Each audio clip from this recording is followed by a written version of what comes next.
the quiet corridors of Memorial Hospital where life and death decisions happen every day, no one suspected that the gentle nurse who worked the night shift harbored a secret so profound it would shake the very foundation of their understanding about heroism, sacrifice, and the true meaning of service. What happened on that stormy October evening when three masked figures cornered her on the hospital rooftop wasn't just an attempted murder. It was the moment when a hidden truth, buried for over 2 decades, would finally surface. The woman they thought they were silencing forever was not who anyone believed her to be. And when her real identity was revealed, it would expose a web of deception, honor, and courage that stretched from the battlefields of Afghanistan to the halls of a small-town hospital, forever changing the lives of everyone who thought they knew her. Sarah Martinez had always been the kind of nurse who arrived early and left late. On this particular Tuesday evening in October, the autumn rain hammered against the windows of Memorial Hospital with unusual force, creating an eerie soundtrack that seemed to follow her through the empty corridors. The night shift was typically quiet, but tonight felt different, heavier somehow. As if the building itself was holding its breath. At 38 years old, Sarah had been working at Memorial for nearly 5 years.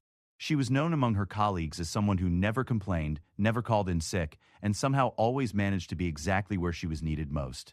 The patients loved her gentle touch and calming presence, while the other nurses admired her unwavering dedication. Williams, the head of the emergency department, often said that Sarah had an almost supernatural ability to sense when someone was in distress, appearing at bedsides before the call button was even pressed. What her colleagues didn't know was that Sarah's heightened awareness came from years of training that had nothing to do with nursing school.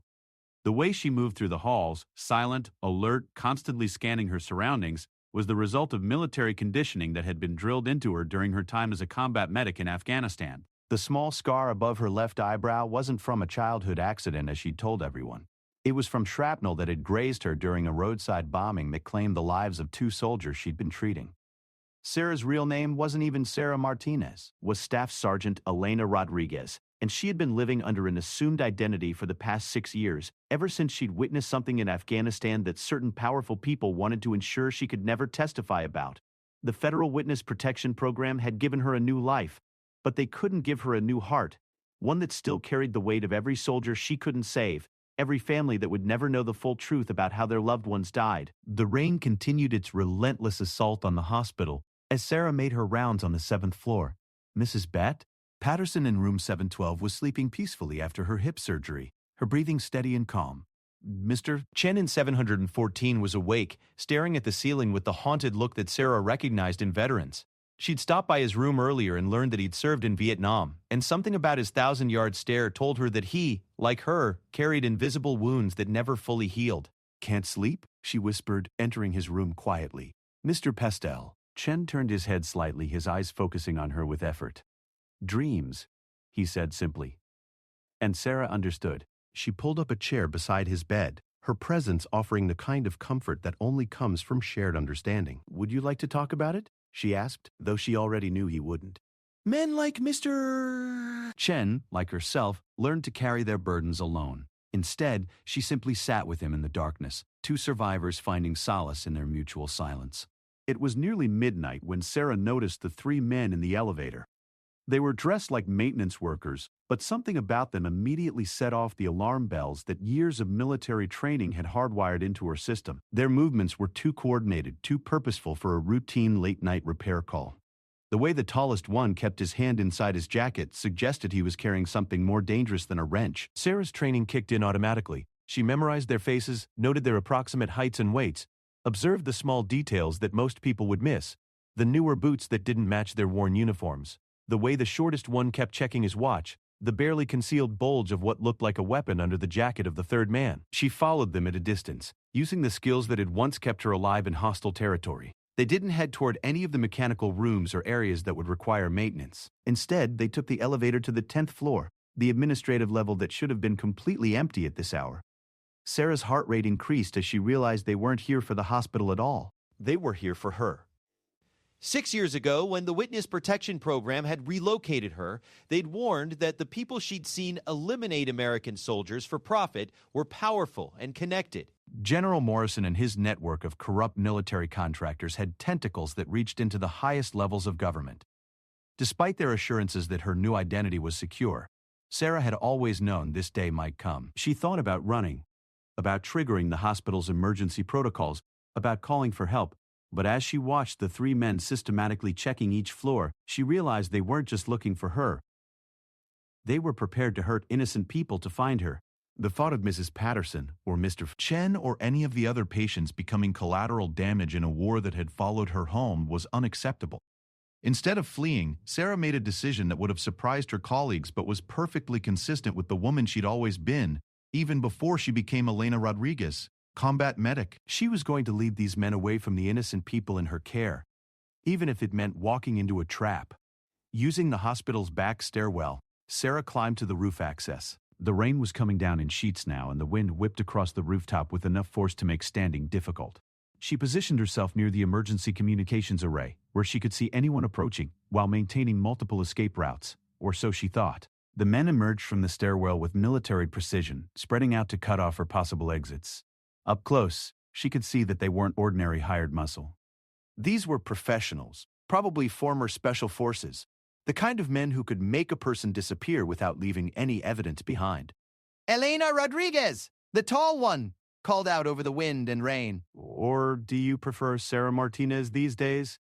The sound of her real name, spoken with casual malice, confirmed her worst fears. Somehow, they'd found her.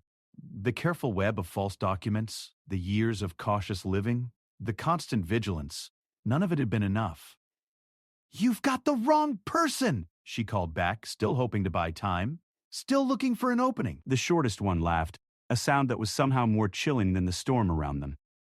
Staff Sergeant Elena Rodriguez, 82nd Combat Support Hospital, Afghanistan. "You were present at Forward Operating Base Mackenzie on April 15, 2018, when our employer was conducting business. You saw things you weren't supposed to see." Sarah's mind flashed back to that night in Afghanistan. She'd been working late in the medical tent when she'd witnessed General Morrison and two men in civilian clothes executing wounded American soldiers who had discovered the general's arms-dealing operation. The soldiers weren't killed by enemy fire as the official reports claimed. They were murdered by their own command to protect a conspiracy that was funneling weapons to Taliban forces while profiting from the prolonged conflict.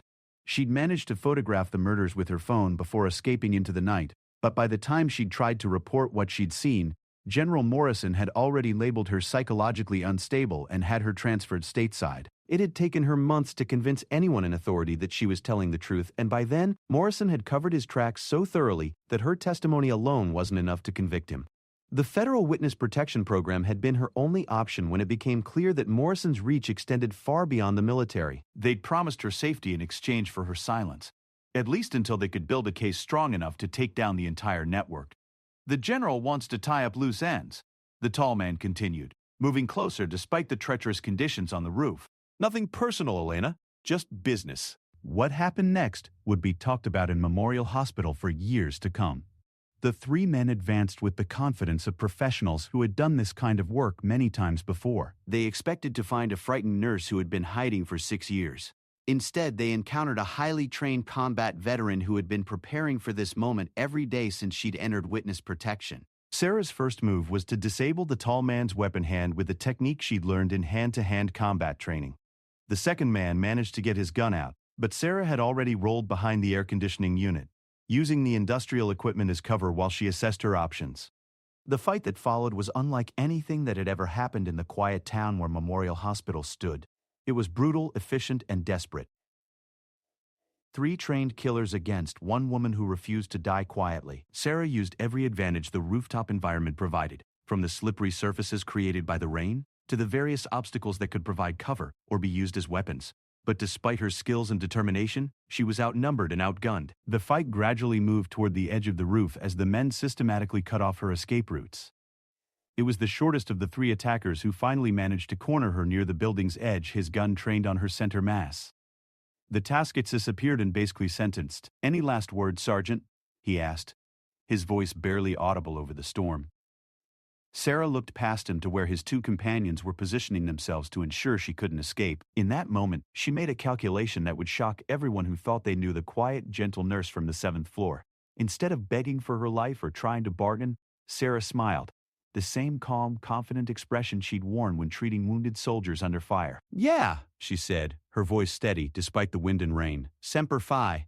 What the three men didn't know was that Sarah had spent her years in witness protection not just hiding, but preparing. She'd studied every inch of Memorial Hospital's blueprints, including the building's exterior. She knew that directly below the section of roof where they'd cornered her was the hospital's emergency inflatable safety system, a massive airbag designed to catch anyone who fell from the upper floors during a fire or other emergency. As the shortest attacker's finger tightened on the trigger, Sarah threw herself backward off the roof. The three men rushed to the edge, expecting to see her body on the pavement 10 stories below. Instead, they watched in disbelief as she bounced safely on the emergency airbag system and rolled away into the darkness. By the time hospital security arrived in response to reports of gunshots on the roof, the attackers had vanished, leaving behind only questions and a story that no one would initially believe. But Sarah Martinez, the quiet nurse who never caused trouble, was gone too. And with her disappearance, the first threads of a mystery began to unravel that would ultimately expose corruption reaching the highest levels of the military and government. The rain continued to fall as emergency vehicles surrounded Memorial Hospital, their lights painting the wet pavement in alternating shades of red and blue. None of the first responders could have imagined that the woman they were looking for was already miles away, using skills and contacts that her nursing colleagues never knew she possessed. The gentle nurse they thought they knew had never really existed. In her place was a warrior who had been forged in the crucible of war, tempered by betrayal, and who had just served notice that she was done running. The hunt for Elena Rodriguez was about to become a hunt by Elena Rodriguez, and the powerful men who thought they had silenced her were about to learn that some fights are worth dying for. As the night wore on and the storm finally began to clear, the staff at Memorial Hospital tried to piece together what had happened to their beloved colleague. They would search for answers about Sarah Martinez, never knowing that they should have been asking about Staff Sergeant Elena Rodriguez, a woman whose story was just beginning to be told. Detective James Sullivan had seen his share of strange cases in 15 years with the Metro Police Department, but the events at Memorial Hospital left him more puzzled than he'd been in years.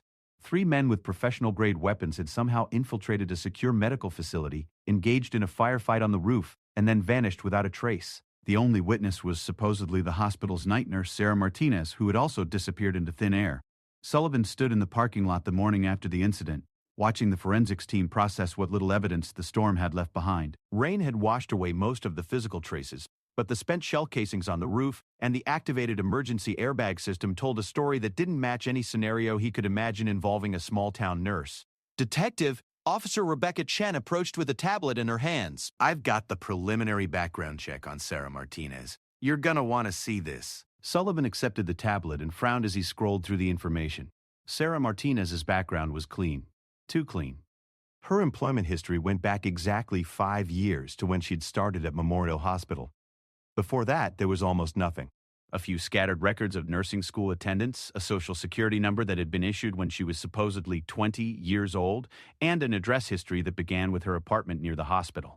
"It's like she didn't exist before 2019, Chen observed, echoing Sullivan's thoughts.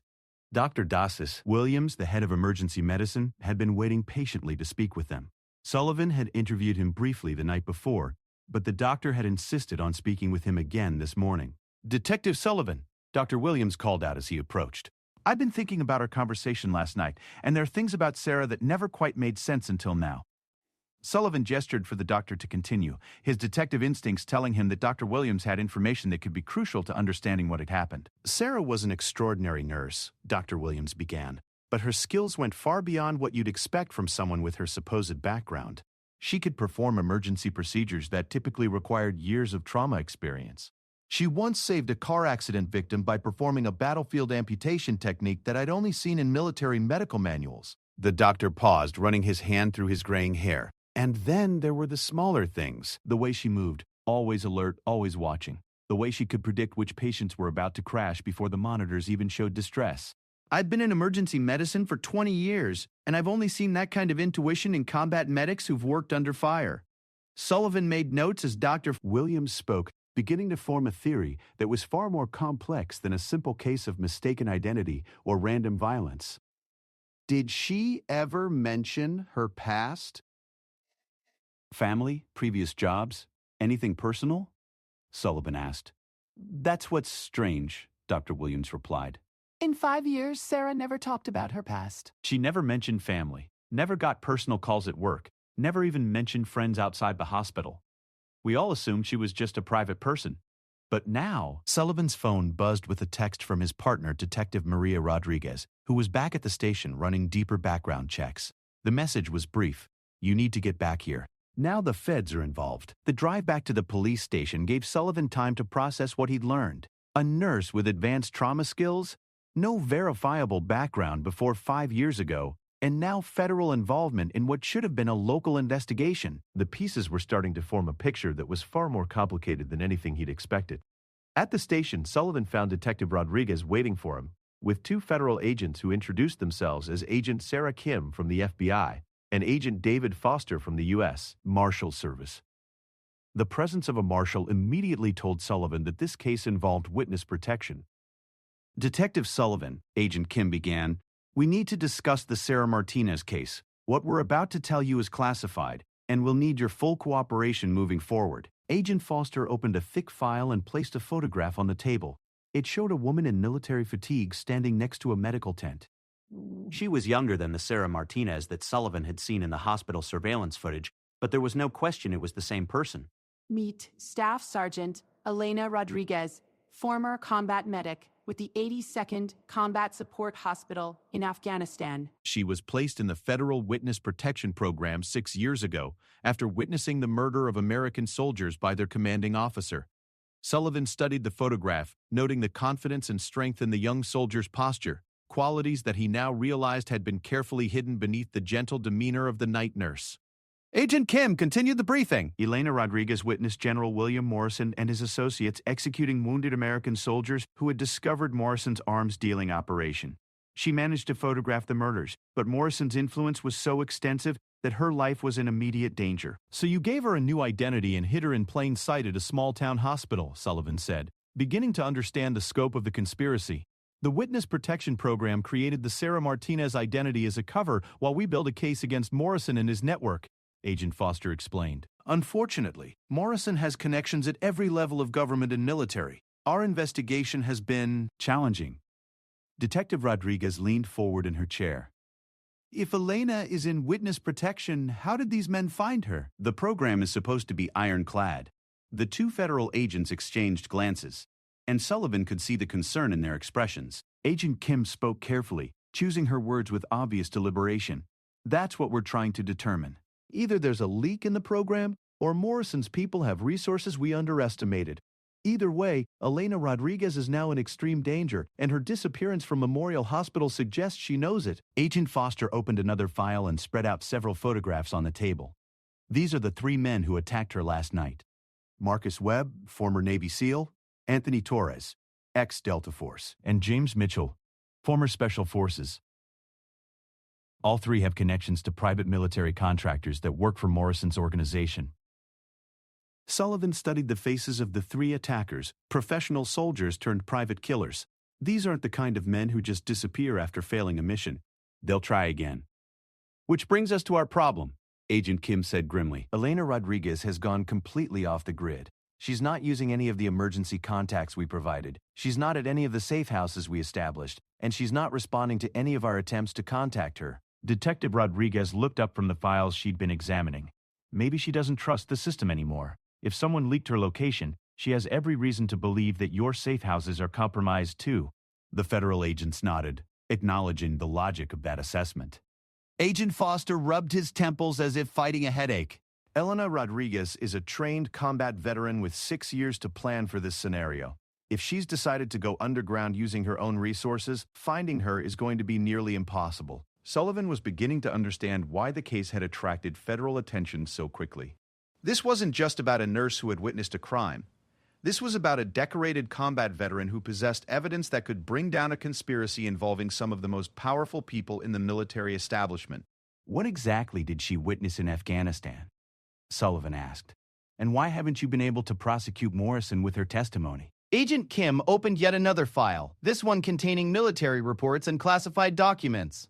Elena Rodriguez was working late in the medical tent at Forward Operating Base Mackenzie on April 15, 2018, when she observed General Morrison and 2 civilian contractors executing 3 wounded soldiers who had discovered Morrison's arms-dealing operation. The agent placed crime scene photos on the table that showed the aftermath of what had been reported as an enemy attack. The official report states that these soldiers were killed by Taliban forces during a coordinated assault on the base. Elena's photographs prove that they were murdered by their own command to protect a conspiracy that was selling American weapons to Taliban forces. Sullivan felt a chill as he looked at the photographs. American soldiers, wounded and helpless, executed by the people they trusted to protect them. It was the kind of betrayal that went to the very heart of military honor.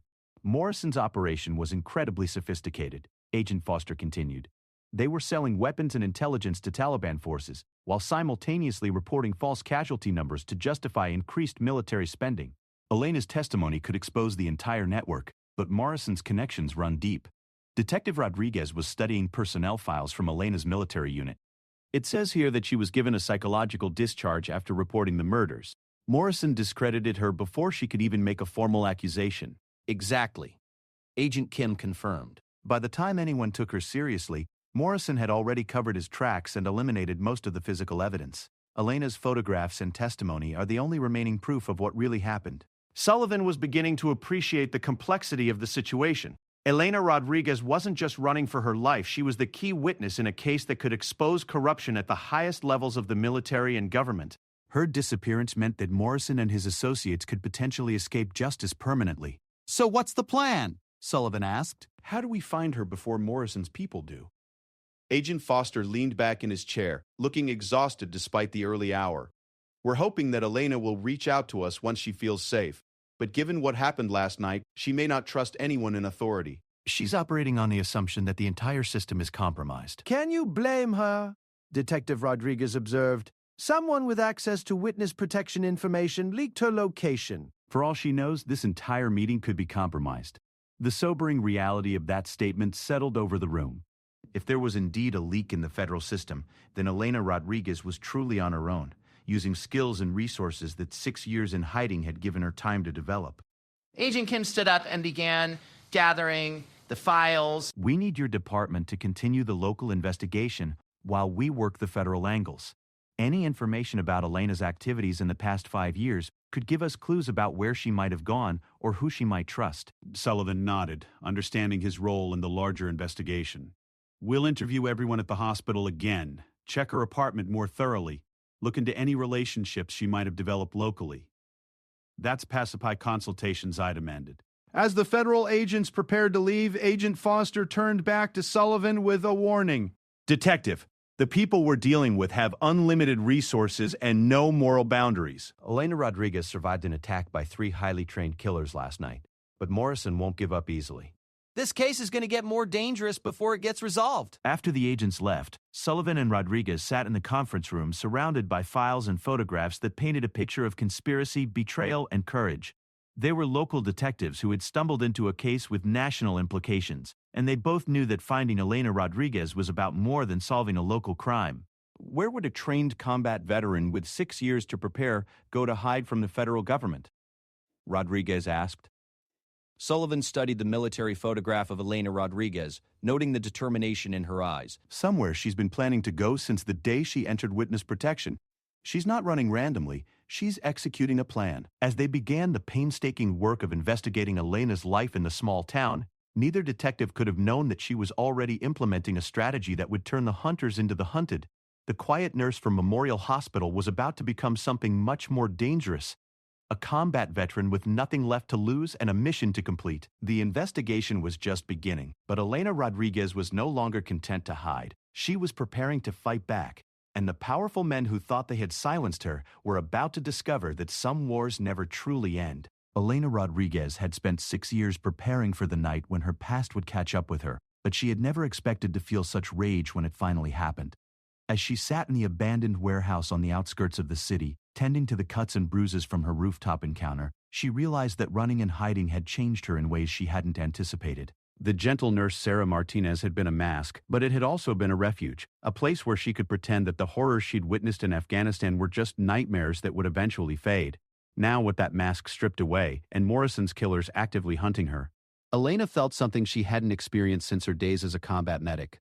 the clarity that comes from having a clear mission and nothing left to lose. The warehouse had been her primary backup safe house for 3 years. She'd purchased it through a series of shell companies, using skills she'd learned from watching the federal agents who'd created her new identity. The building appeared abandoned from the outside, but Elena had gradually transformed the interior into a sophisticated operations center that rivaled anything the witness protection program had provided. She opened a hidden panel in what appeared to be a rusted filing cabinet and withdrew a laptop that contained 6 years' worth of research into General Morrison's network. While the federal agents had been building their case through official channels, Elena had been conducting her own investigation using methods that law enforcement couldn't legally employ. The screen came to life, revealing files that documented every aspect of Morrison's conspiracy. Elena had spent countless nights after her hospital shifts tracking financial records, monitoring communications, and building profiles of everyone involved in the arms-dealing operation. She knew where Morrison's associates lived, where they worked, who they loved, and most importantly, where they were vulnerable. Her first target would be Marcus Webb, the tall man who had led the attack on the hospital roof. Elena had been tracking Webb for 2 years, ever since she'd identified him as one of Morrison's primary enforcers. She knew his routines, his weaknesses, and the fact that he would be expecting her to run rather than fight back.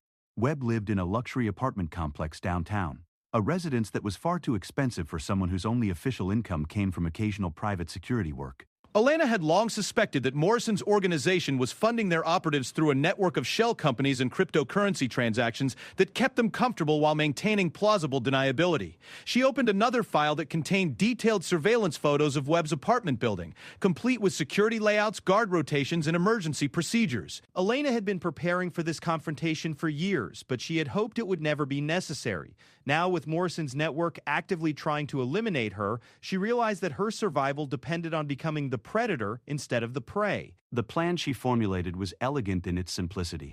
Webb was a professional killer, but he was also a man with predictable habits and psychological vulnerabilities. Elena had studied his military record and knew that he'd been discharged from the Navy SEALs after a psychological evaluation revealed issues with authority and impulse control. Morrison had recruited him precisely because of those qualities, but they were also weaknesses that could be exploited. At 2:47 a.m., Elena made her first move against the network that had stolen 6 years of her life and murdered American soldiers for profit.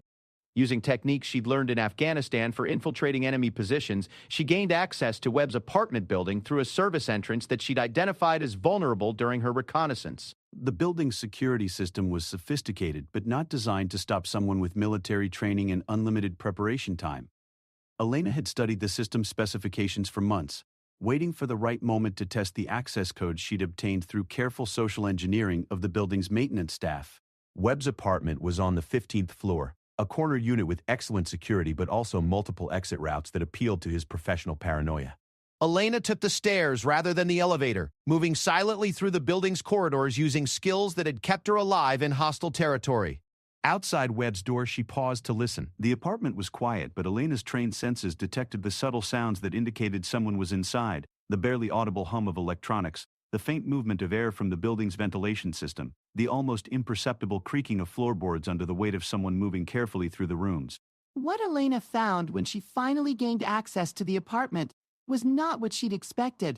Marcus Webb was dead, killed by a single gunshot to the head that suggested professional execution. The apartment had been searched thoroughly but carefully, with no obvious signs of violence beyond Webb's body slumped in a chair facing the door. Elena's combat instincts kicked in immediately. Webb's death meant one of several possibilities, none of them good for her prospects of survival. Either Morrison had decided to eliminate his own people to tie up loose ends, or there was another player in the game that she hadn't identified. Both scenarios suggested that the situation was far more complex and dangerous than she'd realized. And yet, both of 2020 demonstrators decided to dive in to fix this armor. She photographed the scene quickly but thoroughly, documenting details that might prove important later. Webb's laptop was missing, and his personal safe had been opened with the combination rather than forced, suggesting that his killer had either obtained the information through interrogation or was someone Webb trusted enough to give it willingly. This society was an interrogation today. Elena was preparing to leave when she heard the elevator doors open down the hall. Multiple footsteps approached Webb's apartment with the measured cadence of professional operators. She moved to the apartment's balcony and used the emergency rappelling equipment she'd cached there weeks earlier to descend to the building's parking garage. As she made her way through the underground parking structure, Elena's phone buzzed with a message from an unknown number. We need to talk. Museum of Natural History, Dinosaur Exhibit 1 hour. Come alone.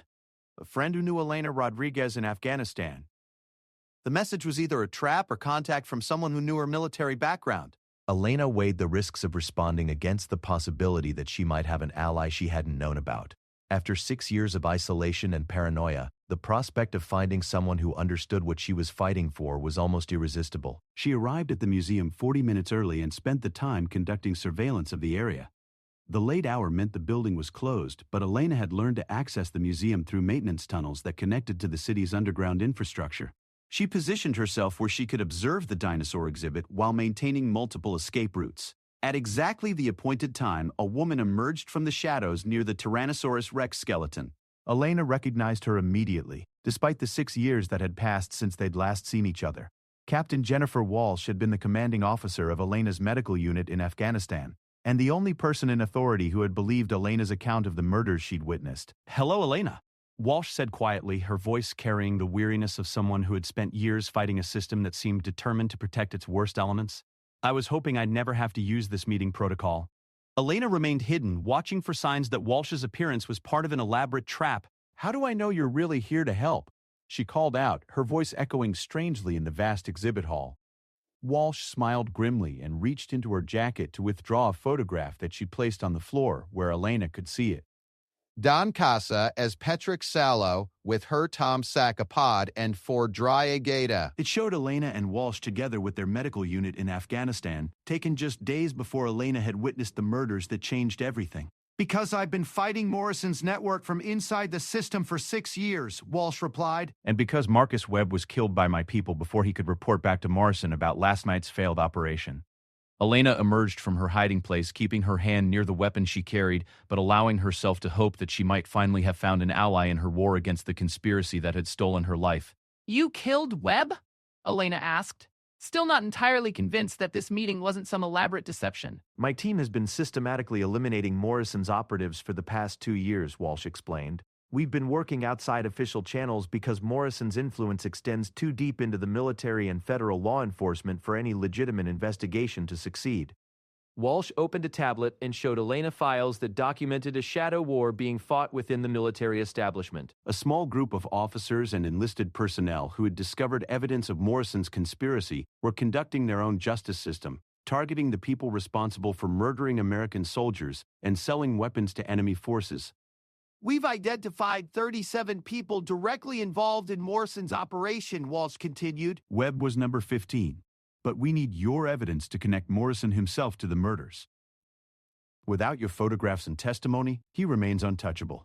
Elena studied the files, recognizing names and faces of people she'd been tracking independently. Walsh's operation was more extensive and better organized than anything Elena had imagined possible, but it was also operating completely outside the law. "You talking about assassination and vigilante justice," Elena observed, though she felt no moral outrage at the concept. The men Walsh's team was targeting had betrayed everything the military was supposed to represent. "We're talking about justice when the system has failed completely," Walsh corrected. "Morrison and his network have murdered dozens of American soldiers and sold weapons that have killed hundreds more. They've corrupted investigations, intimidated witnesses, and used their positions to escape accountability for treason and mass murder." Elena considered the offer, weighing her options. Joining Walsh's operation would mean abandoning any hope of returning to a normal life, but it would also give her the resources and support she needed to ensure that Morrison finally faced consequences for his crimes. "What do you need from me?" Elena asked. Though she already knew her decision, Walsh smiled for the first time since their reunion. "We need you to be yourself again, Elena Rodriguez. We need the combat medic who never left a fallen comrade behind. We need the soldier who risked everything to expose corruption and murder." "And Sarah Martinez?" Elena asked, thinking of the gentle nurse whose identity had provided refuge for 6 years. "Sarah Martinez was a cover story," Walsh replied. "Elena Rodriguez is who you've always been. The question is whether you're ready to stop hiding and start fighting back." Elena thought about the patients she'd cared for at Memorial Hospital, the colleagues who had trusted her, the quiet life she'd built while waiting for a justice that would never come through official channels. Then she thought about the soldiers who had died in Afghanistan, murdered by the people they trusted, their families never knowing the truth about their sacrifice. I'm ready, she said, and meant it. Walsh nodded and handed Elena a secure phone that would connect her to the network of military personnel who had decided to wage their own war against Morrison's conspiracy. Welcome back to active duty, Staff Sergeant Rodriguez. As they parted ways in the empty museum, Elena felt something she hadn't experienced since Afghanistan. The sense of purpose that comes from having a mission and the resources to complete it. The hunt for Elena Rodriguez was about to become a very different kind of war, one where the targets would quickly discover that they were facing opponents who understood both military tactics and the justice that comes from the barrel of a gun. Morrison's network had made the mistake of trying to eliminate a combat veteran who had spent 6 years preparing for exactly this scenario. Now they would learn that some soldiers never stop fighting, and that the price of betraying the uniform is higher than they had ever imagined possible.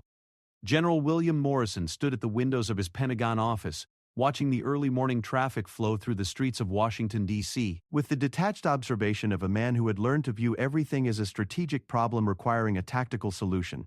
The failure of the operation at Memorial Hospital had created complications that would require immediate and decisive action, but Morrison had been managing such complications for over a decade. His phone rang with the secure tone that indicated a priority call from his network of associates.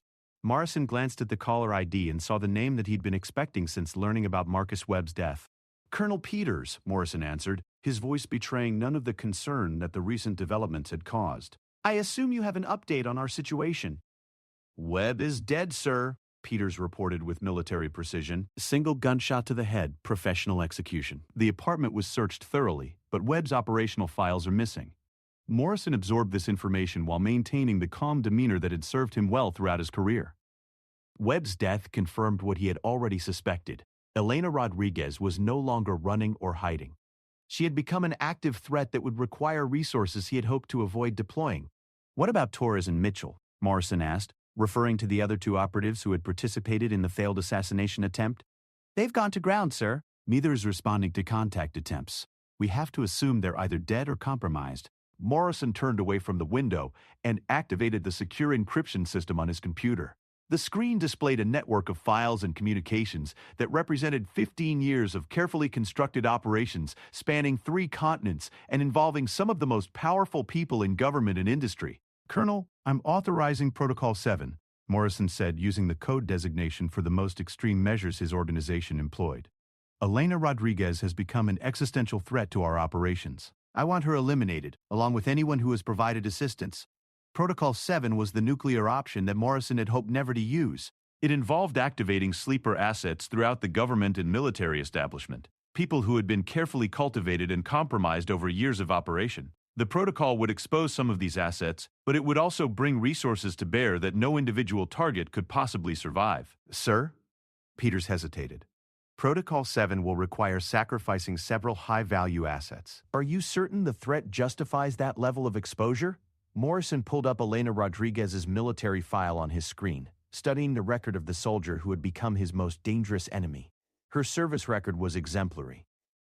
Multiple commendations, expert marksmanship ratings, advanced medical training, and psychological evaluations that indicated exceptional mental toughness and moral conviction. Colonel Peters, Elena Rodriguez is not just a witness to our operations in Afghanistan. She's a decorated combat veteran with 6 years of preparation time and apparently more resources than our intelligence indicated. Webb was one of our most capable operatives, and someone executed him with professional precision. Morrison opened another file that contained the results of the investigation into the Memorial Hospital incident. The forensic evidence painted a picture of Elena Rodriguez that was far more dangerous than the gentle nurse his people had expected to eliminate quietly. The woman who fought 3 trained killers on that rooftop and escaped wasn't Sarah Martinez the nurse, Morrison continued. That was Staff Sergeant Elena Rodriguez, and she's declared war on our organization. Protocol 7 is not just justified, it's essential for our survival. What Morrison didn't know was that his secure communication system had been compromised for the past 18 months by Captain Jennifer Walsh's organization. Every word of his conversation with Colonel Peters was being recorded and transmitted to Elena Rodriguez, who was monitoring the communications from her warehouse operations center. Elena listened to Morrison's authorization of Protocol 7 with a mixture of satisfaction and grimness. She had been hoping to provoke exactly this kind of response, because it would force Morrison to expose assets and operations that had remained hidden for years. The more desperate Morrison became, the more mistakes his organization would make. Walsh's voice came through Elena's secure radio as the recorded conversation ended. Did you get all of that? Every word, Elena confirmed. Protocol 7 means Morrison is pulling out all the stops. He's going to activate assets we haven't identified yet, which gives us the opportunity to identify and eliminate them, Walsh replied. Morrison's mistake is thinking he's fighting the same Elena Rodriguez he terrorized into witness protection 6 years ago. Elena was no longer the frightened soldier who had fled Afghanistan with evidence of Morrison's crimes. 6 years of careful preparation had transformed her into something far more dangerous, a combat veteran with unlimited time, sophisticated resources, and the moral clarity that comes from fighting for something larger than personal survival. Her next target was Colonel Derek Peters, Morrison's primary lieutenant and the operational commander of the assassination teams that had been hunting witness protection participants for years. Elena had been tracking Peters for 3 years, documenting his activities and building a comprehensive profile of his personal and professional vulnerabilities. Peters lived in a heavily secured compound in Virginia that was officially designated as a private residence but functioned as a command center for Morrison's most sensitive operations. The security system was military-grade, but Elena had spent months identifying the compound's weaknesses through careful surveillance and social engineering of the security contractors who maintained the facility. At 3:30 a.m., Elena began her assault on the compound, using tactics that combined her military training with techniques she'd learned from studying the world's most successful intelligence operations. The approach was methodical and precise, designed to eliminate Peters while gathering intelligence about Morrison's network that couldn't be obtained through electronic surveillance. The compound's outer perimeter was protected by motion sensors and thermal cameras, but Elena had identified blind spots in the coverage that allowed her to approach the main building without detection. The security guards were professional but predictable, following patterns that Elena had memorized during weeks of observation. Elena reached Peters' study window at exactly 4:15 a.m., timing her arrival to coincide with the guard rotation that created a 30-second gap in surveillance coverage. Inside, she found Colonel Peters working at a computer terminal, reviewing what appeared to be personnel files for government and military officials. Peters looked up as Elena entered through the window, his hand moving automatically toward the weapon holstered beneath his desk. "Staff Sergeant Rodriguez," he said calmly as if he'd been expecting her arrival. "I wondered when you'd finally decide to go on the offensive." Elena kept her weapon trained on Peters while scanning the room for additional threats. The study was exactly as she'd expected from her surveillance, functional, secure, and designed to facilitate the kind of sensitive communications that kept Morrison's network operational. "Colonel Peters," Elena replied, noting that he seemed remarkably composed for someone who had just been infiltrated by a combat veteran seeking revenge. "I'm here to collect information about Morrison's network and to ensure that you never send another assassination team after innocent people." Peters smiled, though the expression held no warmth or humor. "You think killing me will somehow damage Morrison's operations? Rodriguez, you're still thinking like a soldier instead of understanding the reality of what you're fighting." Elena studied Peters' confident demeanor and realized that he was stalling, probably waiting for backup that he'd summoned when he detected her approach. She moved quickly to his computer terminal and began downloading the files he'd been reviewing. "Morrison's network isn't a military unit that can be defeated by eliminating key personnel," Peters continued, his voice taking on the tone of a lecturer addressing a student. It's a business enterprise with redundant systems and replaceable components. "Even if you kill Morrison himself, the operation will continue under new management." The files Elena was downloading revealed the true scope of Morrison's conspiracy. It wasn't just an arms-dealing operation. It was a comprehensive infiltration of the military and intelligence establishment that had been decades in the making.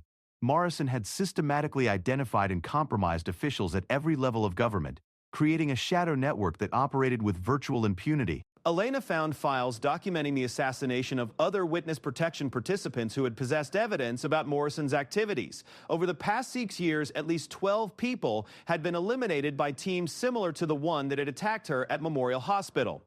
"You killed Maria Santos," Elena said, recognizing the name of a military intelligence officer who had been found dead in an apparent suicide 6 months earlier.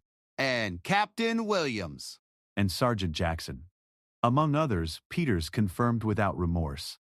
They were all unfortunate enough to witness activities that could have compromised operations essential to national security interests. Elena felt a cold rage building as she continued downloading files that documented years of murder and betrayal. These people had died because they had tried to do the right thing, just as she had tried to do in Afghanistan. The sound of vehicles approaching the compound told Elena that Peter's backup had arrived. She had perhaps 2 minutes before the building would be surrounded by additional security personnel. Elena made a decision that would have shocked the gentle nurse from Memorial Hospital, but was entirely consistent with the combat veteran she had always been. "Colonel Peters," she said, her voice steady despite the approaching danger, "you're going to call General Morrison and tell him that you've captured me." Peters laughed, apparently amused by what he perceived as desperation. "And why would I do that?" Elena smiled, though the expression was as cold and professional as anything Peters had ever seen. "Because if you don't, I'm going to upload these files to every major news organization in the world, along with the recorded conversations from Morrison's secure communications system." The color drained from Peter's face as he realized the implications of Elena's statement. "You've been monitoring our secure communications?" "For 18 months, Elena confirmed. "Every order Morrison has given, every operation he's authorized, every murder he's commissioned, it's all recorded and ready for broadcast." Peters reached for his phone with the reluctant movement of a man who had just realized that his comfortable world of shadows and plausible deniability was about to collapse. "General Morrison," he said when the call connected, "I have Elena Rodriguez in custody."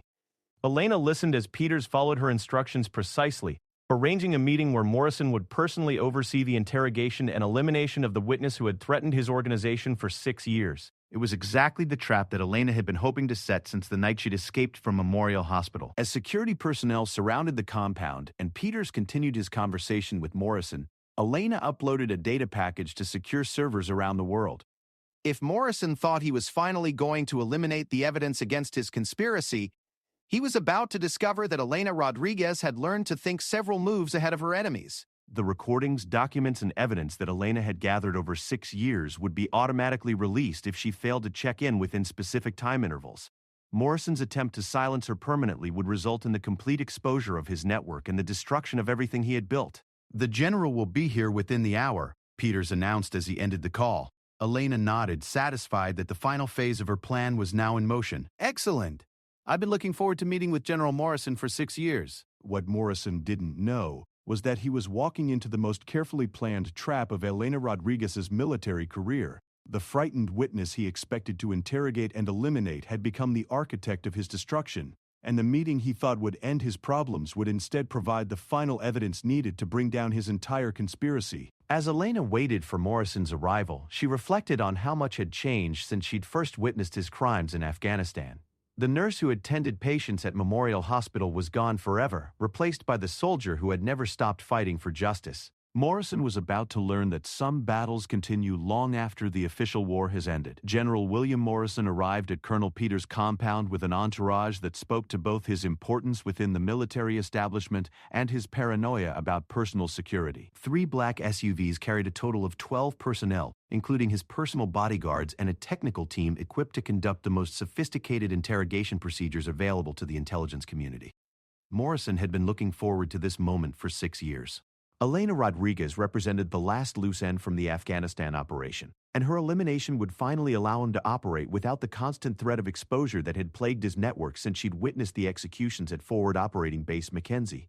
As he walked through the compound's main entrance, Morrison felt the satisfaction of a chess master executing a strategy that had required years of patience and careful maneuvering. Elena Rodriguez had finally made the mistake of going on the offensive, and that aggression had led her directly into a trap from which there could be no escape.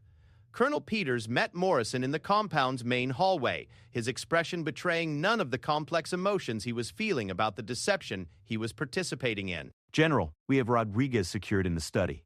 She's been cooperative so far, but I suspect that will change once she realizes what we have planned." Morrison nodded, his mind already focused on the interrogation techniques that would extract every detail of Elena's activities over the past 6 years. He needed to know what evidence she possessed, who she had shared it with, and most importantly, how to ensure that her death would permanently eliminate the threat to his operations. What Morrison didn't know was that Elena Rodriguez was no longer in the study.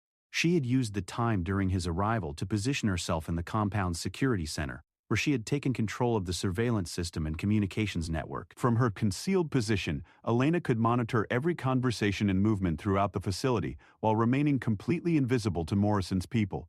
The study where Morrison expected to find his primary enemy instead contained Captain Jennifer Walsh, who had volunteered to play the role of captured prisoner in the most dangerous operation of her military career. Walsh was secured to a chair with restraints that appeared genuine but could be released instantly, and she was wearing a recording device that would capture every word of Morrison's confession. "Staff Sergeant Rodriguez," Morrison said as he entered the study, his voice carrying the tone of a commanding officer addressing a subordinate who had caused considerable inconvenience. "You've led us quite a chase over the past 6 years." Walsh looked up at Morrison with an expression of defiance that perfectly matched what he would have expected from Elena Rodriguez. "General Morrison, "I've been looking forward to meeting you face to face." Morrison studied Walsh's features, noting something that seemed different from the surveillance photographs of Elena Rodriguez that he'd been reviewing for years. The basic physical characteristics matched, but there was something in her eyes that suggested a different kind of military experience. "You know why I'm here," Morrison continued, pulling up a chair to sit directly across from the woman he believed to be his greatest enemy. "You witnessed events in Afghanistan that were classified above your security clearance. You photographed activities that compromise ongoing operations essential to national security." Walsh laughed, the sound carrying genuine amusement despite the dangerous circumstances. "We've gotten Imperials to fuck. The dangerous of such possibles. National security? General, you murdered American soldiers to protect an arms-dealing operation that was selling weapons to enemy forces." That's not national security. That's treason on a scale that would make Benedict Arnold look like a patriot. Elena Rodriguez listened to this conversation from the security center, recording every word while simultaneously monitoring the movements of Morrison's security team throughout the compound. She had positioned additional surveillance equipment to ensure that multiple independent recordings of Morrison's confession would be preserved regardless of what happened during the confrontation. Morrison leaned forward in his chair, his demeanor shifting from professional courtesy to barely controlled threat. Staff Sergeant Rodriguez, you have a fundamental misunderstanding of how military operations function in the real world. The soldiers who died in Afghanistan were casualties of a complex strategic situation that required difficult decisions. "They were murdered," Walsh replied without hesitation. "I have photographs that show you and your associates executing wounded American soldiers who had discovered your arms-dealing operation. There's no strategic justification for that kind of betrayal." What followed was exactly what Elena had hoped to provoke. Morrison's detailed explanation of his operations, delivered with the confidence of a man who believed he was speaking to someone who would never leave the room alive. For 47 minutes, Morrison outlined the scope of his conspiracy, the methods used to eliminate witnesses, and the network of officials who had been compromised to protect his activities. Elena recorded every word while simultaneously uploading the audio to secure servers around the world. Morrison was providing a comprehensive confession that would destroy his entire organization, and he was doing it voluntarily because he believed he was speaking to a dead woman. the operation in Afghanistan was generating over $50 million annually," Morrison explained, apparently enjoying the opportunity to detail his accomplishments. "We were supplying weapons to Taliban forces while simultaneously providing intelligence about American troop movements." The prolonged conflict generated contracts worth billions of dollars for companies owned by our associates. Walsh maintained her defiant posture throughout Morrison's confession, occasionally asking questions that prompted him to provide additional incriminating details.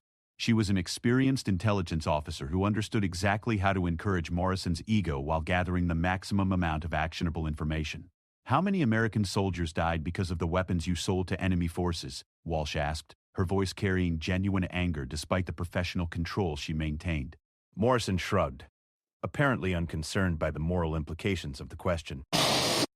Casualties are inevitable in any military conflict. "The weapons we provided were balanced by the intelligence we gathered, which saved other American lives.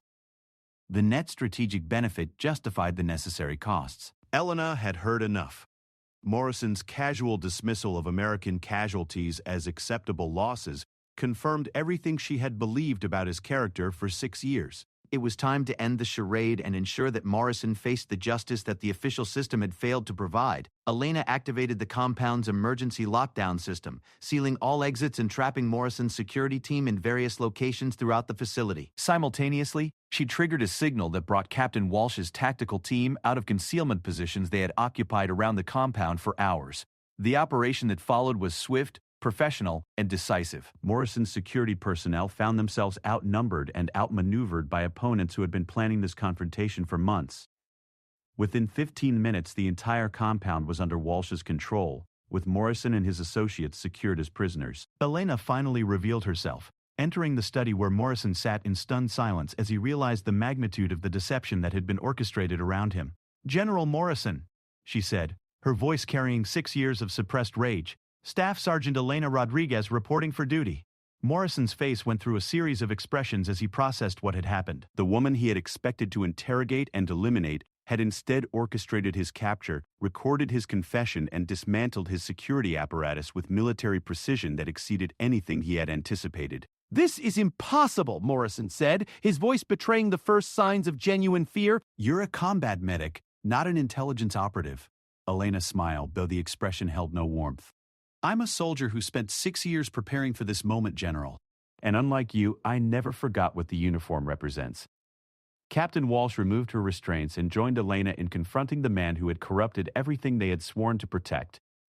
"General Morrison, you're under arrest for treason, murder, and conspiracy. The evidence against you and your network is comprehensive and irrefutable." Morrison attempted to maintain his composure despite the collapsed situation. "You have no authority to arrest me. I'm a general officer in the United States Army with connections at the highest levels of government." "This entire operation will be disavowed within hours." Elena opened her tablet and showed Morrison the screen displaying news broadcasts from around the world. The recordings of his confession were already being aired by major news organizations, along with documentation of his conspiracy that Elena had spent years gathering. "Your connections can't help you when the entire world knows what you've done," Elena explained. "The recordings, financial documents, and evidence of the murders you've commissioned are being broadcast simultaneously across every major media platform on the planet." Morrison watched in growing horror as his carefully constructed network of influence and protection crumbled in real time. The news broadcast showed his confession alongside military records that documented the deaths of American soldiers whose murders he had just admitted to ordering. Within hours, Morrison's associates throughout the military and government establishment were being arrested by agencies that had been secretly building cases for years while waiting for the evidence that Elena Rodriguez had finally provided. The conspiracy that had seemed untouchable was collapsing with remarkable speed once the truth was finally exposed to public scrutiny. Colonel Peters, who had cooperated with Elena's operation in exchange for consideration in his own prosecution, provided additional details about the network's operations that led to arrests across 3 continents. The scope of Morrison's conspiracy exceeded what even Elena had suspected, involving defense contractors, intelligence officials, and military officers who had betrayed their oaths for financial gain. Detective James Sullivan, who had been following the case from his small-town police station, watched the news coverage with amazement as he realized the true scope of what had begun as a simple investigation into violence at Memorial Hospital. The quiet nurse who had disappeared from the hospital roof had orchestrated one of the most significant exposures of military corruption in American history. Dr. Santichi Bear. Williams and the staff at Memorial Hospital were interviewed by news organizations seeking to understand how Elena Rodriguez had managed to hide her true identity for 5 years while working as a night nurse. Their descriptions of Sarah Martinez painted a picture of someone who had found genuine peace in caring for others, even while preparing for a war that she had never stopped fighting. "Sarah was the most dedicated nurse I ever worked with," Dr. Williams told reporters. "She had this ability to sense when patients were in distress before anyone else noticed. Now I understand that it wasn't just medical training. It was the awareness of someone who had seen combat and understood how precious life really is." The patients Elena had cared for during her years at Memorial Hospital were unanimous in their praise for the woman they had known as Sarah Martinez. Mrs. Patterson. General Morrison was ultimately convicted on multiple charges of treason, murder, and conspiracy. His sentence of life imprisonment without the possibility of parole was seen as inadequate by many who believed that his betrayal of American soldiers warranted the death penalty. The military tribunal that conducted his trial heard testimony from dozens of witnesses who documented a conspiracy that had resulted in the deaths of hundreds of American service members. Elena Rodriguez was awarded the Congressional Medal of Honor in a ceremony that recognized not only her courage in Afghanistan, but also her 6-year campaign to expose the corruption that had cost so many lives. The medal was presented by President Harris, who noted that Elena's dedication to justice represented the finest traditions of military service. "Staff Sergeant Rodriguez exemplifies the courage and dedication that makes our military the finest in the world," the president said during the ceremony. "Her refusal to accept injustice, even at great personal cost, honors every American who has worn the uniform in service to our nation." Elena accepted the medal on behalf of all the soldiers who had died because of Morrison's conspiracy. people whose sacrifice had been dishonored by the very system they had trusted to protect them. In her acceptance speech, she spoke about the responsibility that comes with wearing the uniform and the importance of holding military leaders to the highest standards of integrity. Captain Yennefer Walsh was promoted to colonel and given command of a new military police unit specifically tasked with investigating corruption within the armed forces. The unit was granted broad authority and resources to ensure that no future conspiracy could operate with the impunity that Morrison's network had enjoyed. The other members of Walsh's team, the military personnel who had risked their careers to fight corruption from within the system, were recognized with various commendations and assignments that acknowledged their contribution to exposing the conspiracy. Their work had prevented Morrison's network from claiming additional victims and had restored integrity to a system that had been compromised for too long. Elena Rodriguez chose not to return to active military duty, despite offers of promotion and prestigious assignments. Instead, she established a foundation dedicated to supporting veterans who had witnessed military corruption and needed assistance in bringing their concerns to appropriate authorities. The foundation provided legal resources, psychological support, and protection for service members who risked retaliation for reporting misconduct. She also returned to nursing, accepting a position at a veterans hospital where she could use her medical training and military experience to care for soldiers dealing with both physical and psychological wounds from their service. The work provided her with the sense of purpose and healing that she had found during her years at Memorial Hospital, while allowing her to serve the veteran community in a way that honored her own military experience. The Sarah Martinez identity was officially retired, but Elena continued to embody the compassion and dedication that had characterized her alter ego. She had learned that true strength comes not from hiding from the past, but from integrating all aspects of one's experience into a life of service and purpose. Elena Rodriguez had begun as a combat medic, trying to do her job honorably in a war zone. She had become a witness to corruption who was forced to hide for her own safety. She had transformed into a hunter, seeking justice for betrayed comrades. Finally, she had evolved into an advocate for truth and accountability, who used her experience to protect others facing similar challenges. The story of Elena Rodriguez proved that sometimes the most ordinary-seeming people carry extraordinary stories of courage, sacrifice, and dedication. Her journey from combat medic to hidden nurse to public hero demonstrated that justice, while sometimes delayed, can ultimately prevail when individuals are willing to risk everything to protect the values they hold sacred. The gentle nurse from Memorial Hospital had been revealed as one of the most decorated soldiers of her generation, but those who had known Sarah Martinez recognized that both identities represented the same fundamental character, someone who believed that protecting others was worth any personal cost, and who understood that true heroism often requires the courage to stand alone against overwhelming odds until justice finally prevails.